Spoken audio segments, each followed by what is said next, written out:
Yulia Moudry et son fils Roman sont de retour à Boutcha. C'est leur ville au nord de Kiev, celle que le monde entier connaît pour les crimes de guerre qui s'y sont déroulés. Yulia et son fils étaient une de ces familles parmi les 13 millions d'Ukrainiens déplacés et ils pensaient qu'ils n'auraient jamais à revenir à Boutcha. C'était terrible, on espérait qu'on pourrait fuir avec notre enfant, mais on a dû revenir dans cet endroit où la vie a disparu.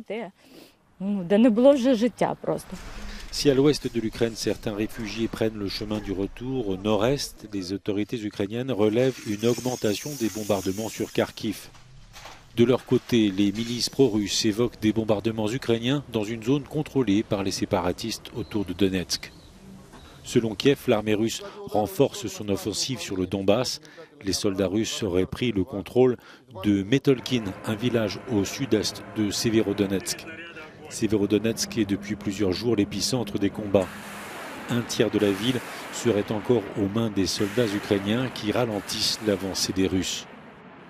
Sur le front diplomatique, le Forum des Trois Mers, qui regroupe une douzaine de pays d'Europe centrale et orientale, a accueilli l'intervention du président ukrainien.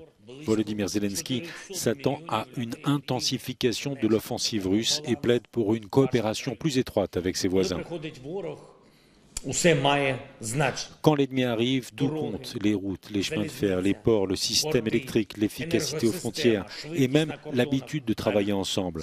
C'est pourquoi il est de notre responsabilité d'approfondir toutes les connexions dans ce domaine. Ces connexions, ce sont notre sécurité.